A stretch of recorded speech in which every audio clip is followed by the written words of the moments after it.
అందరికీ నమస్కారం. నా పేరు Narasimharao, inspector of police, Nellore vigilance and enforcement.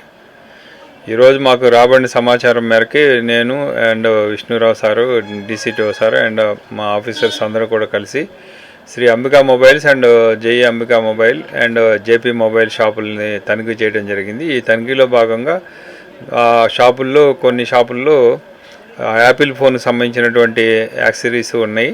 అవి డూప్లికేట్ అనేది నిర్ధారించడం జరిగింది. దాని మేరకి ఏవైతే ఉన్నాయో వాటికి సంబంధించినట్టు కూడా సీజ్ చేయడం జరుగుతుంది. వాళ్ళ మీద అటు క్రిమినల్ చర్యలు ప్లస్ ఇటు జిఎస్టీ సంబంధించినటువంటి కూడా వీళ్ళకి సంబంధించిన బిల్లుస్ సరైన పత్రాలు చూపించలేకపోయినారు.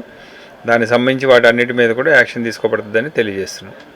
అదేవిధంగా ఇక్కడ మొబైల్ షాపుల్లో చాలా షాపులు కూడా యాపిల్ లోగో ఉన్నటువంటి, శాంసంగ్ లోగో ఉన్నటువంటి, అలాగే అదర్ కంపెనీస్కి సంబంధించినటువంటి ఆర్టికల్స్ అమ్ముతూ ఉన్నారు.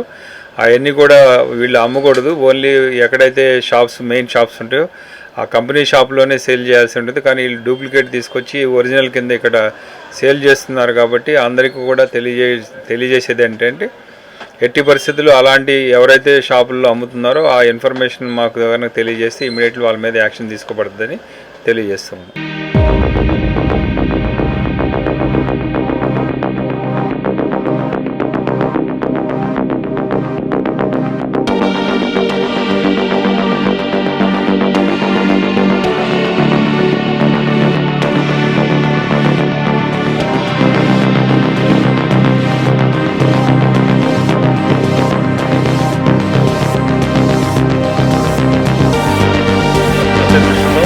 Deputy commercial tax officer, vigilance and enforcement, Nellore జిల్లాకు సంబంధించిన ఈరోజు మాకు రాబడిన సమాచారం మేరకు నెల్లూరులో ఉన్నటువంటి లస్సీ సెంటర్ దగ్గర ఉన్నటువంటి మొబైల్ షాపుల యందు అక్రమంగా వివిధ కంపెనీల బ్రాండ్ల పేరుతో నకిలీ వస్తువులు అమ్ముతున్నారని, అదేవిధంగా వాటికి ఎటువంటి బిల్లులు లేకుండా అమ్మకాలు కొనుగోలు చేస్తూ ప్రభుత్వానికి జీఎస్టీ ఎగవేస్తున్నారని రాబడిన సమాచారం మేరకు మేము ఈరోజు 3 టీములుగా విడిపోయి 3 షాపుల నందు ఆకస్మికంగా తనిఖీలు చేస్తూ ఉన్నాము.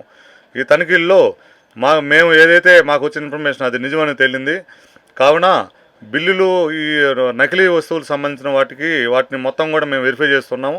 అదేవిధంగా షాపుల్లో బిల్లులు లేకుండా వస్తువులను కొనుగోలు చేస్తూ అలాగే అమ్మకాలు కూడా బిల్లులు లేకుండానే అమ్ముతున్నారని మాకు నిర్ధారణ అయింది. కావున షాపులో ఉన్నటువంటి సరుకు మొత్తాన్ని కూడా కౌంట్ చేస్తూ ఉన్నాము, ఎంత వాల్యూ అని అన్నీ కూడా తనిఖీ చేసి కౌంట్ చేసి ఈ షాపులో ఉన్నటువంటి షాపులో ఉన్నటువంటి సరుకుని మొత్తాన్ని సీజ్ చేసి తదుపరి చర్యల నిమిత్తం రాష్ట్ర జీఎస్టీ అధికారులకు అప్పచెప్పబడతా ఉంది. వాటి మీద ఎంత వాల్యూ ఉంటుందో సరుకు, ఎందుకంటే బిల్లులు లేకుండా అక్రమంగా నిల్వ ఉంచారు కాబట్టి ఎంతటి వాల్యూ ఉంటుందో అంత వాల్యూని ప్రభుత్వానికి పన్నుల రూపంలో కట్టించడం జరుగుతూ ఉంది. కావున ఎవరు కూడా బిల్లులు లేకుండా వ్యాపారం నిర్వహిస్తూ ఉంటే ఇప్పుడు కాకపోయినా రాబోయే 2 నెలల తర్వాత 3 నెలల తర్వాత కంపల్సరీగా విజిలెన్స్ అండ్ ఎన్ఫోర్స్మెంట్ అధికారులు ఇప్పుడు నిఘా పెట్టి ఉన్నారు. కంపల్సరీగా మా యొక్క నిఘాకి దొరకక మానరు. కావున దయచేసి ఎవరు కూడా బిల్లులు లేకుండా వ్యాపారం చేయొద్దు. ప్రభుత్వానికి పన్నులుగా ఎగ్గొడితే వాటికి పెనాల్టీతో సహా భారీ మొత్తంలో వసూలు చేస్తామని ఈ సందర్భంగా హెచ్చరిస్తూ ఉన్నాం.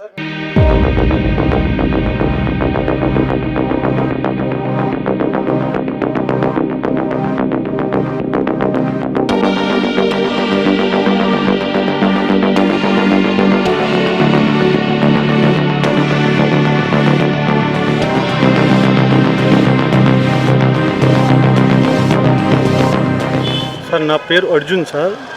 యాక్చువల్లీ 5 years నుంచి మేము బిజినెస్ చేస్తున్నాము. ఎంఆర్పి రేటు దేనిపైన రావు, అసలు యాక్చువల్లీ కవర్ పైన అసలు రావు. వీళ్ళు 3 monthsకి 6 monthsకి మాకు ఇబ్బంది రోజు రెగ్యులర్ పెడుతున్నాము. యాక్చువల్లీ మొత్తం మొబైల్ అసోసియేషన్ వాళ్ళు మేము ప్లస్ పాయింట్ వాళ్ళు చెప్పేది మాకేం అర్థం కావడం లేదు. పర్ఫెక్ట్గా తెలుగు కూడా అంత రావు సరిగా. వీళ్ళు వచ్చి చాలా మాకు ఇబ్బంది పెడుతున్నారు. 3 monthsకి 4 monthsకి 6 monthsకి ఎంఆర్పి అసలు దేనిపైన కూడా రావు. యాక్చువల్లీ మేము రీటైల్ కౌంటర్ చేసేది, లోకల్ నుంచి తీసుకొని వస్తాము, ఇక్కడే అమ్ముతాము. వాళ్ళకి ఎంఆర్పి రాదంటే ఇప్పుడు మేము ఏం చేయాలి? ఎంఆర్పి కావాలంటే కవర్ పైన ఎక్కడి నుంచి ఎంఆర్పి రావాలి? చాలా ఇబ్బందిగా ఉన్నాం మేము. బిజినెస్ చేయాలంటే కూడా బిజినెస్ చేయలేకపోతున్నాం అసలు పర్ఫెక్ట్గా. అడిగితే ఎంఆర్పి కంపల్సరీ ఉండాలంట. బట్ ఎంఆర్పి ఎక్కడి నుంచి ముందే చైనా నుంచే ఎంఆర్పి రావడం లేదు, పై నుంచి అసలు రావడం లేదు ఎంఆర్పి. అక్కడి నుంచి వస్తే మేము పట్టుకోవచ్చు. ఎంఆర్పి ఇప్పుడు ఎక్కడి నుంచి ప్లస్ పాయింట్ వాళ్ళు కస్టమర్ కూడా బిల్ ఇవ్వాలంట. బిల్ ఎక్కడి నుంచి ఇవ్వాలి? కస్టమర్ బిల్ తీసుకోరు కదా. ఇప్పుడు వాళ్ళు కూడా బిల్ ఇవ్వరు. ఇప్పుడు బిల్ ఇస్తే అమౌంట్ హెవీ పడిపోతుంది. ఇప్పుడు ఇక్కడ 100 రూపీస్ వస్తువే కస్టమర్ తీసుకోవడానికి అసలు పార్కింగ్ చేస్తున్నారంటే అంతే. ఇప్పుడు ఎలా అమ్మాలి మేము? అసలు చాలా ఇబ్బందిగా ఉన్నాం మేము. 3 మంత్స్కి ఒకసారి ఏదో ఒక షాపులో రేట్ జరగడం జరుగుతుంది. ఇప్పుడు ఏ ఐటమ్ పైన ఎంఆర్పి రావు కదా. ప్లాస్టిక్ ఐటమ్ పైన రావు, సైకిల్ పైన రావు, దేనిపైన వస్తుంది ఎంఆర్పి? దేని ఐటమ్ పైన కూడా రావు ఐటమ్. కవర్ వస్తువు పైన దేనిపైన రావు. ప్రైస్ ఐటమ్ పైన కూడా రావు ఎంఆర్పి. ముందుగా దేన్నైనా కూడా ఒక దాన్ని మనం మాట్లాడుకోవాలంటే ముందు దానికి జరిగిన అభివృద్ధి గురించి మాట్లాడాలి. తర్వాత ఇప్పుడు వాళ్ళు ఎదుర్కొనే సమస్యల గురించి మాట్లాడాలి. ఈ లస్సీ సెంటర్లో ఒకప్పుడు ఆ లస్సీ సెంటర్ ఒక సీకో క్యాంటీన్ ఉండేది. ఇక్కడ 2000కి 1000 రూపాయలు కూడా షాపులు తీసుకునే వాళ్ళకి, ఎందుకంటే ఇది మా వార్డు, పుట్టి పెరిగిన వార్డు. ఇప్పుడు ఈరోజు ఈ మీడియా సమావేశం పెట్టడానికి కారణం ఏంటంటే ఇక్కడ ఉండే వాళ్ళందరూ మార్వాడీలు. వీళ్ళకి తెలుగు భాష రాదు. ఎంతవరకు రాదంటే 100లో 90% రాదు. మనం చెప్పేది వాళ్ళకి అర్థం కాదు, వాళ్ళు చెప్పేది మనకు అర్థం కాదు. అయితే ప్రధానంగా ఈ మార్వాడీస్ని టార్గెట్ చేశారని వీళ్ళు అంటున్నారే తప్ప నిజానికి అధికారులు చేసే పద్ధతి సరైంది. ఎందుకంటే ఎంఆర్పి లేని వస్తువులు అర్జున్ అమ్మడానికి ఎవరికి హక్కు లేదు. చట్టానికి అందరూ సమానమే. మీ సమస్య మీకు పైనుంచి బిల్లు రావట్లేదు అంటున్నారు. అది మీరందరూ యూనిటీగా మాట్లాడుకొని పైన వాళ్ళని అడగాలి. అలాగే ఈ వ్యాపారం చేస్తూ వీళ్ళు ప్రత్యక్షంగా అంటే నెల్లూరు జిల్లాలో ఉండే దాదాపు 10,000, 20,000 షాపులకి వీళ్ళు ఉపాధిని కల్పిస్తున్నారు. అలాగే వీళ్ళు కుటుంబాలు జాగుతున్నారు. వీళ్ళ వల్ల ఇంకో 5-6 కుటుంబాలు బతుకుతున్నాయి. ఈరోజు సమస్య ఏంటంటే వీళ్ళు నా మార్వాడీస్ని ఏదో రైడ్ చేశారు, నేను వచ్చాను ఏదో ప్రజాప్రతినిధిగా మీతో ముందు మాట్లాడుతున్నాను అనట్లేదు. ఒక అడ్వకేట్గా చట్ట ప్రకారం రైడ్ చేయండి, చేయాలి కూడా. ఈ మధ్యకాలంలో చిన్న భయాల్లో ఏదో బ్యూటీ పార్లర్ సంబంధించి ఇట్లాగే అందరూ మున్సిపాలిటీ వాళ్ళు కానీ, విజిలెన్స్ కానీ, పోలీస్ శాఖ అందరు చేశారు. చేయటం మంచిదే, కానీ ఇంకోటి కూడా దృష్టిలో పెట్టుకోవాలి అధికారులు కూడా. ఎందుకంటే వీళ్ళకి భాష అనేది రాదు. మీరు ఏం రైడ్ చేస్తున్నారు, ఎందుకు రైడ్ చేస్తున్నారు, మీరు ఏమి బయట పెట్టారు వాళ్ళకి తెలియజేయండి. రైట్ ఖచ్చితంగా చేయండి. 100కి 100% వాళ్ళ తప్పులుంటే తెలియజేయండి. దాన్ని చట్టపరంగా చర్యలు తీసుకోండి.